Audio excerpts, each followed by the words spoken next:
शास्त्रों में वर्णन है कि कलयुग एक ऐसा समय होगा जहां सत्य गौण हो जाएगा और अधर्म का अंधकार मनुष्य की बुद्धि को ग्रस लेगा। जब लोभ, मोह और अहंकार की अग्नि समाज को जलाने लगी, तब इस धरा पर शांति की स्थापना के लिए एक दिव्य प्रकाश का आगमन हुआ।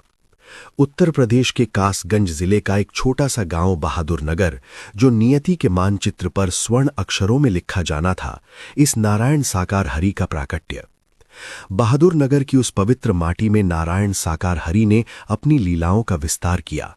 नारायण साकार हरि का व्यक्तित्व साधारण मनुष्यों जैसा नहीं, बल्कि एक शांत सागर की भांति गंभीर और सूर्य की भांति तेजस्वी था। संसार उन्हें जिस रूप में देखता, वे उसी रूप में प्रेम और करुणा की वर्षा करते। उन्होंने कभी स्वयं को आडंबरों में नहीं बांधा। श्वेत वस्त्रों में उनकी उपस्थिति मात्र से भक्तों के हृदय का संताप मिट जाता था। जैसे जैसे समय बीतता गया, बहादुर नगर केवल एक गांव नहीं रहा, बल्कि एक ऐसा धाम बन गया जहां कलयुग के दुखों का अंत होता था। नारायण साकार हरि ने यहां सत्य समागम की परंपरा शुरू की। यहां न कोई पुजारी था, न कोई बिचौलिया। नारायण साकार हरि का स्पष्ट संदेश था कि परमात्मा और आत्मा के बीच किसी तीसरे की आवश्यकता नहीं है। बहादुर नगर के समागमों में लाखों की संख्या में जनसैलाब उमड़ता था।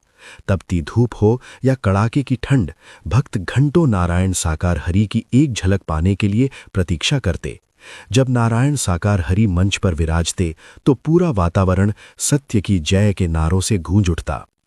नारायण साकार हरि अपने प्रवचनों में अक्सर ये समझाते कि कलयुग का अंत का अर्थ संसार का विनाश नहीं, बल्कि मनुष्य के भीतर की बुराइयों का विनाश है।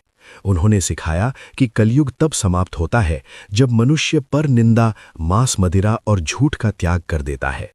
नारायण साकार हरि ने बल दिया कि असली पूजा किसी पत्थर की मूर्ति में नहीं, बल्कि जीवित प्राणी की सेवा में है। बहादुर नगर के उस दरबार में नारायण साकार हरि ने जात पात की बेड़ियां तोड़ दी। वहां एक ही पंक्ति में बैठकर अमीर, गरीब, उच्च निम्न वर्ग के लोग भोजन करते और वाणी सुनते। ये दृश्य इस बात का प्रमाण था कि नारायण साकार हरि इस धरा पर प्रेम का साम्राज्य स्थापित करने आए हैं। कहा जाता है कि बहादुर नगर की धूल में भी एक शक्ति थी। एक समय की बात है, एक व्यक्ति जो घोर मानसिक कष्ट में था और जिसे संसार के सभी चिकित्सकों ने त्याग दिया था, वो भटकते हुए बहादुर नगर पहुंचा।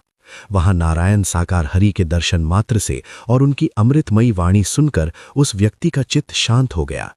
नारायण साकार हरि ने उससे केवल एक ही वचन लिया, सत्य के मार्ग पर चलना और किसी का दिल न दुखाना। ऐसी हजारों कहानियां बहादुर नगर की गलियों में बिखरी पड़ी हैं। नारायण साकार